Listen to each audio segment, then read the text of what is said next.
Dear friend, मैं सुमन और स्वागत करती हूँ आपका अपने चैनल आपकी सहेली सुमन में। फ्रेंड्स, आज के वीडियो में हम बात करेंगे, अगर आप प्रेगनेंसी के लिए कुछ महीनों से कोशिश कर रहे हैं और फिर भी आप प्रेग्नेंट नहीं हो पा रहे हैं, तो आज का वीडियो खास आपके लिए है। आज के इस वीडियो में मैं आपको प्रेगनेंसी ना ठहरने के कारणों के बारे में बताऊंगी और साथ ही मैं आप लोगों को ये भी बताऊंगी कि आप नेचुरली कैसे प्रेग्नेंट हो सकते हैं। एक महिला को प्रेगनेंसी के लिए कब तक ट्राई करना चाहिए और प्रेगनेंसी के लिए डॉक्टर के पास कब जाना चाहिए। तो चलिए फिर वीडियो शुरू करते हैं। वीडियो शुरू करने से पहले आप लोगों से रिक्वेस्ट करूंगी, वीडियो अगर आपको यूजफुल लग रही है तो प्लीज़ वीडियो को लाइक और शेयर करना मत भूलेगा। चैनल पर अगर आप पहली बार हैं तो प्लीज़ चैनल को भी बिना सब्सक्राइब किए मत जाइएगा। तो प्रेगनेंसी ना ठहरने का सबसे बड़ा और कॉमन जो कारण है वो है ओव्यूलेशन डे। ओव्यूलेशन डे के बारे में मैंने अपने कई वीडियो में बताया है कि आपको अपना ओव्यूलेशन डे कैसे कैलकुलेट करना है, लेकिन फिर भी बहुत सारी महिलाएं अपना ओव्यूलेशन डे गलत कैलकुलेट कर लेते हैं। और आप जब ओव्यूलेशन डे ही आप गलत कैलकुलेट करेगी तो आप अपने पार्टनर के साथ गलत दिन संबंध बनाएगी, जिसकी वजह से प्रेगनेंसी नहीं ठहरेगी। प्रेगनेंसी ठहरने के लिए संबंध बनाना ज़रूरी है, बट इससे भी ज़्यादा ज़रूरी है सही समय पर संबंध बनाया जाए। तो अगर आपको ये जानना हो तो वीडियो में आगे मैं आप लोगों को बहुत ही आसान तरीके से बताऊंगी कि आपको अपना ओव्यूलेशन डे कैसे कैलकुलेट करना है। दूसरा जो कारण है वो है हार्मोनल चेंजेस। आज के टाइम में लाइफस्टाइल तो सबकी चेंज हो ही रही है, साथ ही लोग तनाव भी बहुत ज्यादा लेने लग गए हैं, जिसकी वजह से हार्मोन में गड़बड़ी हो जाती है। और हार्मोन में गड़बड़ी होने के कारण महिला की पीरियड साइकिल भी इरेगुलर हो जाती है। और इरेगुलर पीरियड्स की वजह से महिलाएं अपना ओव्यूलेशन डे पता नहीं कर पाती है। ओव्यूलेशन डे यानी कि अंडा निकलने वाले दिन को कैलकुलेट ही नहीं कर पाते हैं, जिसकी वजह से वो प्रेगनेंसी कंसीव नहीं कर पाती। और इसके साथ साथ आजकल थायराइड पीसीओडी की प्रॉब्लम भी बढ़ती जा रही है। तो अगर आपको भी ये प्रॉब्लम है तो आप किसी अच्छे डॉक्टर से ज़रूर इलाज करवाएं, क्योंकि इन सारी प्रॉब्लम की वजह से एक महिला को प्रेग्नेंट होने में बहुत परेशानी होती है। अगला जो कारण है वो है स्पर्म काउंट का कम होना, स्पर्म मोटिलिटी का कम होना।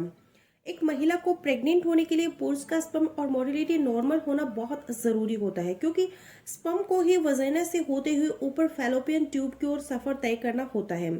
तो अगर पुरुष का शुक्राणु ही अनफिट होगा तो स्पर्म और महिला का जो अंडा है वो एक साथ नहीं मिल पाएंगे और महिला प्रेग्नेंट नहीं हो पाएगी। मेल इनफर्टिलिटी जैसे कि स्पर्म काउंट का कम होना, स्पर्म मोटिलिटी का कम होना, पुरुष में स्पर्म की मात्रा कम होने के कारण गर्भ धारण करने में बहुत मुश्किलें आती हैं। इस प्रॉब्लम को दूर करने के लिए आप मेडिकल सहायता ले सकते हैं, जिसमें आपके स्पर्म की मात्रा और आपकी पत्नी की गर्भ धारण करने की संभावनाएं बहुत हद तक बढ़ जाती हैं। सिगरेट, शराब और तंबाकू का सेवन करने से पुरुष में स्पर्म की क्वालिटी खराब और मात्रा कम हो जाती है और आपकी पत्नी प्रेग्नेंट नहीं हो पाती है। और कई बार महिलाओं की फैलोपियन ट्यूब ही ब्लॉक हो जाती है। फैलोपियन ट्यूब वो जगह है जहां अंडा फर्टिलाइज होता है। ट्यूब के ब्लॉकेज होने पर प्राकृतिक रूप से गर्भ धारण करना नामुमकिन हो जाता है। हर महीने महिला की ओवरी में एक अंडा बनता है, जिसे ओवरी फैलोपियन ट्यूब में भेज देती है। इसी ट्यूब में स्पर्म और अंडे का फर्टिलाइजेशन होता है और भ्रूण बनता है। इसके बाद ये भ्रूण यूट्रस में चला जाता है, जहां शिशु का विकास होता है। तो इस पूरी प्रक्रिया में फैलोपियन ट्यूब क्यों इतनी महत्वपूर्ण है, ये आपको समझ में आ गया ही होगा। इसके अलावा और भी कई कारण होते हैं जिसकी वजह से एक महिला प्रेग्नेंट नहीं हो पाती है, जैसे कि पीआईडी इन्फेक्शन, एंडोमेट्रियोसिस, फाइब्रोइड और एडिनोमाइसिस। तो अगर आपको भी ऐसी कोई प्रॉब्लम है तो बिना टाइम वेस्ट किए किसी अच्छे डॉक्टर से ज़रूर कंसल्ट करें। अगला जो कारण है वो है birth control pills. Birth control pills भी कई बार महिलाओं की प्रेगनेंसी ना रुकने का कारण हो सकती है। जिन महिलाओं ने बर्थ कंट्रोल पिल्स का पहले कभी यूज़ किया है उन महिलाओं को भी प्रेग्नेंट होने में काफ़ी मुश्किल होती है, क्योंकि बर्थ कंट्रोल पिल्स की वजह से भी महिलाओं के हार्मोन इम्बैलेंस हो जाते हैं। इसके अलावा कई महिलाओं की ओवरी समय से पहले ही काम करना बंद कर देती है, जिसकी वजह से अंडा बाहर ही नहीं निकलता और ये बैड लाइफ स्टाइल की वजह से ही खराब होती है। और जैसे जैसे एक महिला की एज बढ़ती जाती है, महिला की प्रेग्नेंट होने के चांसेस भी कम होते जाते हैं। एक महिला की एज अगर 35 साल से कम है तो आपको मैं यही एडवाइस दूंगी कि आप कम से कम 1 साल तक नेचुरली ट्राई करें। और अगर आपकी एज 35 साल से ज़्यादा है तो आपको सिर्फ 6 महीने तक ही कंसीव करने के लिए ट्राई करना चाहिए। और 6 महीने में भी अगर आप कंसीव नहीं कर पाती है तो डॉक्टर से ज़रूर कंसल्ट करना चाहिए। और एक कपल को प्रेगनेंसी प्लान करने से पहले अपने ज़रूरी टेस्ट करवा लेने चाहिए, ताकि अगर महिला और पुरुष को किसी भी तरह की कोई प्रॉब्लम है तो उनको और उनके डॉक्टर को उस प्रॉब्लम के बारे में पहले ही पता लग जाए।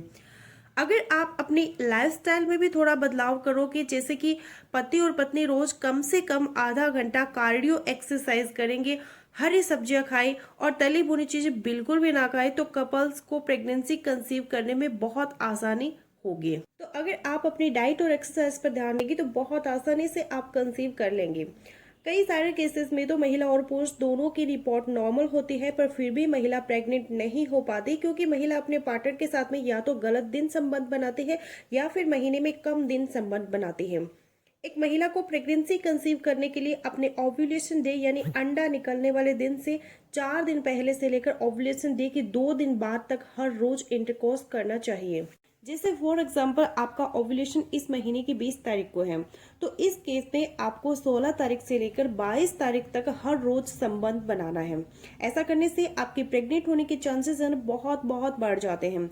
लेकिन प्रॉब्लम ये होती है कि कई सारी महिलाओं को तो अपना ओव्यूलेशन डे ही नहीं निकालना आता। तो चलिए आपको अपना ओव्यूलेशन डे कैसे निकालना है वो बता देती हूँ। तो ओव्यूलेशन डे निकालने से पहले एक महिला को अपनी पीरियड साइकिल लेंथ का अच्छे से पता होना चाहिए। मतलब आपको ये पता होना चाहिए कि आपको पीरियड कितने दिनों में आते हैं। बहुत सारी महिलाएं अपनी पीरियड साइकिल लेंथ गलत तरीके से कैलकुलेट कर लेती हैं, जिसकी वजह से वो अपना ओव्यूलेशन डे नहीं निकाल पाते।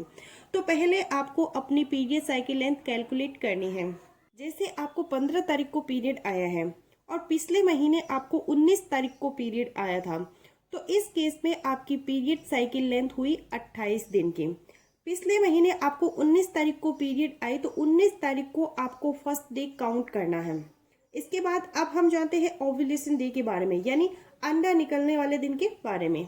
ओव्यूलेशन डे निकालने के लिए आपको अपनी पीरियड साइकिल लेंथ में से 14 माइनस कर देना है। 28 माइनस 14 होता है 14, यानी इस केस में आपका अंडा पीरियड शुरू होने के 14वें दिन पर निकलेगा।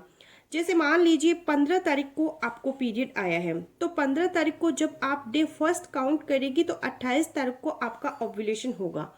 तो ओव्यूलेशन डे आपको अपनी पीरियड साइकिल लेंथ में से 14 माइनस कर देना है, आ जाएगा।